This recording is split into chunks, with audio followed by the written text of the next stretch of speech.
అంటే same thing happened for couple of films before my release also. So the problem is we don't know who is them. So what I'm telling, problem చిన్నదైపోయి మనం పెద్దదైపోవాలి. నాకు ఇది జరిగింది అని చెప్పి సింపతి కార్డులు కొట్టుకునే అంత అవసరం లేదు. కాకపోతే అది జరిగినప్పుడు బాధపడ్డా, ఎందుకంటే అది నా ఒక్కటి సినిమా కాదు. ఆ ఒక్క పర్టికులర్ సినిమా 6 సంవత్సరాలు కష్టపడి టీం అందరూ చాలామంది, వాళ్ళు ముక్కు ముఖం తెలియదు, వాళ్ళు ఎవరో తెలియదు, దాన్ని మేము తీసిన బడ్జెట్లు మీకు తెలియదు, మేము ఏ టెంపరేచర్లో పనిచేసినామో తెలియదు, 2-3 సార్లు చచ్చిపోతున్నాం మేము. అంత చేసినప్పుడు దాన్ని అటాక్ చేసినప్పుడు బాధ అయ్యి ఎవరు చేసినో తెలియదు, జరుగుతుందని చెప్పుకోవాలి కదా సార్. అంతేగాని దాన్ని పట్టుకుని నేను తర్వాత దాన్ని పట్టుకుని నిలబడలేదు కదా. శత్రువులు ఉన్నారా అంటే శత్రువులు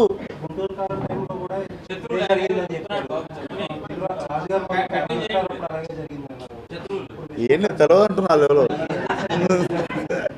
అదే ఏదో ప్రోటోటైప్ రన్ చేస్తున్నట్టున్నారు, కానీ విశ్వక్ అన్నట్టు there is no point wasting time on it. దాన్ని లీగల్ గా ట్రై చేస్తున్నాము, కానీ చెప్పారు కదా కార్పొరేట్స్ లీగల్ అనేది తెలియదు కదా. సో దాన్ని ఓవర్కమ్ చేసుకునే అంత బెటర్ సినిమా తీసుకుంటాం తప్పితే ఇట్లాంటి వాళ్ళ గురించి అంటే ఇప్పుడు నెక్స్ట్ నాకు డీజేటీలు వచ్చింది. డీజేటీలు కూడా నెగిటివ్ కామెంట్లు చేశారు. సినిమా ఎఫెక్ట్ చేసిందా? నెగిటివ్ 10% ఉంటే దాన్ని 40% చేస్తున్నారు.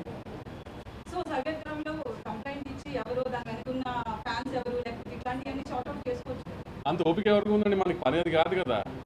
VPN అనేది ఫోన్లో ఆన్ చేస్తే ఇక్కడ కూర్చొని మనం ఎక్కడైనా క్రైమ్ చేయొచ్చు. That is the basic thing on any phone. ఇప్పుడు మెయిన్ స్ట్రీమ్ అండ్ నాకు ఎక్కువ పనులు ఉన్నాయి. అవన్నీ పట్టు కూర్చుంటే మెయిన్ స్ట్రీమ్ వదిలేయాల్సి వస్తుంది. Principal sir, oh my god, చేయండి సార్. జూనియర్ ఎన్టీఆర్ మీకు ఒక ఫాలోయింగ్ ఇమేజ్ పేరు ఉన్నారు. ఇప్పుడు ఈ సినిమా తర్వాత మీరు ఆ లీగ్లోకి వెళ్ళిపోయే అవకాశం ఉందండి సార్?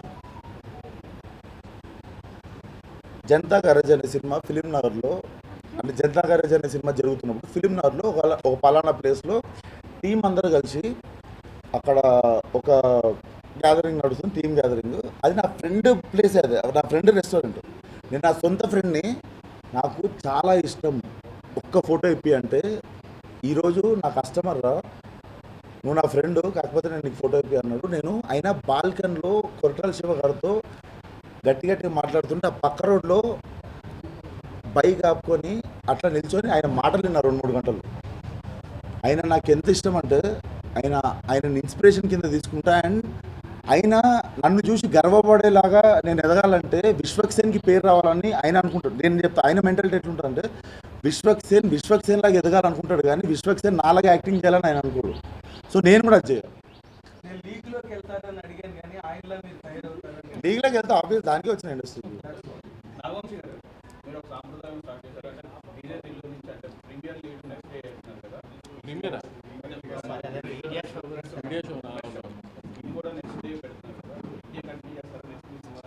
అదే కంటిన్యూ చేద్దాం. మీ అందరూ ఒకళ్ళే వచ్చి సినిమా చూస్తున్నారు, ఇంట్లో వాళ్ళందరూ వచ్చి సినిమా చూస్తారని నా ఆశ. అంతే. వేణుగోపాల్ గారు, ఇంట్లో అందరికీ మీరు లేదు ఈసారి 600 వచ్చిన 2 స్క్రీన్లు ఇవ్వండి అందరికి.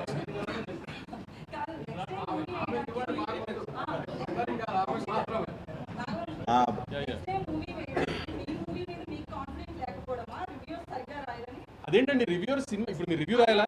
కానీ నేను చెప్పేదండి, మీరు రివ్యూ రాయాలా? టికెట్ కొనుక్కునే సినిమా చూసి రాయండి.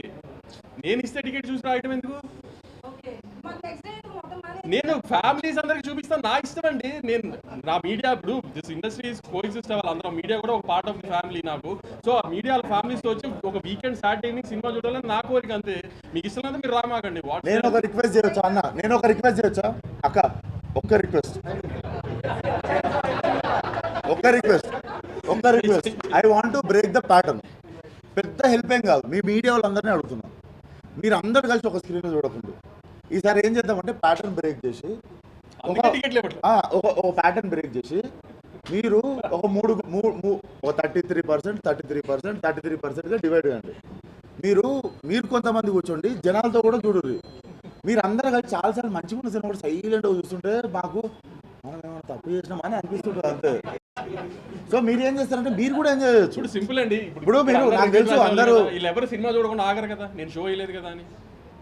మరి వాట్స్ ద పాయింట్? నేను మీరు అందరు ఫ్యామిలీస్తో సాటర్డే ఈవినింగ్ ఫ్రైడే ఎందుకు ఏమంటే వర్క్ కాదు, నేను అడిగిందానికి ఓకేనమని చెప్పు. ఓకేనా?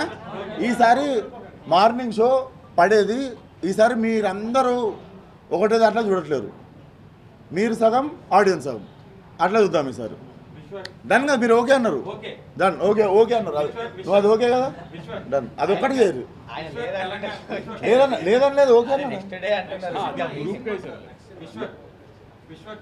తెలంగాణ గీతం 2వ తేదీన కీరవాణి గారు చేసారు. అవును, కీరవాణి గారు వద్దని చాలా తెలంగాణ వదులందరూ చెప్తున్నారు. ఆంధ్రాకి సంబంధించిన ఆయన మ్యూజిక్ ఎలా కొడతారు తెలంగాణ గీతం కానీ చాలా మంది క్రిటిసైజ్ చేస్తున్నారు. నాకు సంగీతం గురించి అస్సలు తెలియదు.